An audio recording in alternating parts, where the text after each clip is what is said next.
Or are you looking to head out for a long weekend getaway this BC Day long weekend? Neesha Hothi from the Better Business Bureau joins us now with some tips to help you save some money and avoid scams when you book that perfect trip. Good morning to you. Morning. Thanks for having me. Yeah, a lot of pitfalls could happen when you're booking travel. First of all, the old too good to be true scenario. I feel like we start to look and we're like, best deal, or like deal to go here. And it's so easy because we are basically telling the internet to give us a deal, right? Yeah. We're saying, hey, give it to me.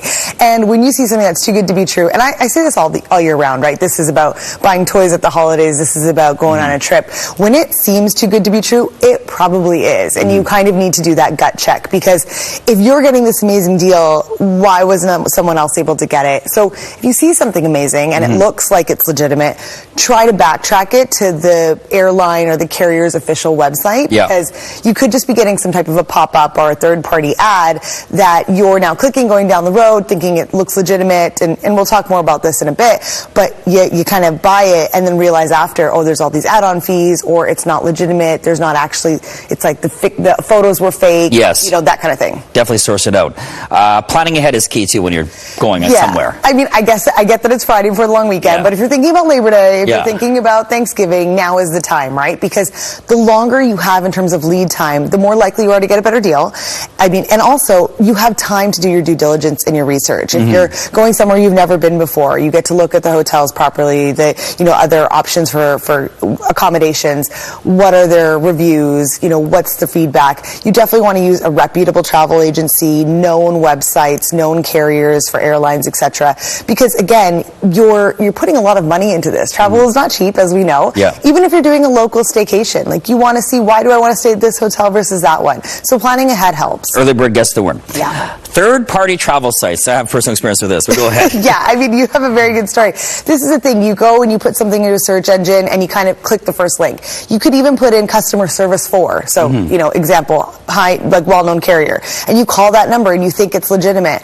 These are really set up to trap you because it's so easy. You just go to the first source. There's lots of websites too that look like official carriers. So it could be someone mimicking Air Canada or Air Canada Vacations, etc. So look at the URL, look at the logo. Is it pixelated? Is it legitimate? Does it look appropriate? Go and put in, you know, again, if we're using Air Canada as an example, aircanada.com or .ca, and see what that looks like, because they're often trying to trick you because you're moving fast. Okay. Credit card and travel insurance. So this is a big one. Pay with your credit card. At least you have fraud protection. If something happens, you can go to the credit card and at least ask for your money back. If you pay by e-transfer or anything else, you can't get it back. And then with that, check if you have travel insurance with your credit card. If you don't, buy it separately so that if anything goes down, you're covered. I'm going to share my story. I was at the border. I had to renew my Nexus, and I was an hour away, so I decided just to renew it right there in the lineup. And I Googled, you know, Nexus renewal, clicked the first link, and there it was, and then gave the credit card to my wife who paid. I was driving, and it was $300, and it was a third-party service. What's your advice to people? Because I actually followed through, and they actually refunded me. So there's ways to 100%. That your credit card does have fraud protection, and Consumer Protection BC also speaks to this, and so you want to be able to pay with legitimate sources. I know that sometimes maybe when you're a bit younger, you've got a prepaid Visa, etc. These are times where it's worth it of having your own Visa and making sure that you pay for larger things like travel with that, you know, electronics, things that you're buying on the internet. Over 30% of the scams that are reported to us are for online purchases, and so you really want to think about that when you're putting your money into the internet. Fare reservations are big this weekend for Labor Day. Again, pre-plan. Book those fare reservations, or else you're stuck in the lineup. A lot of people are.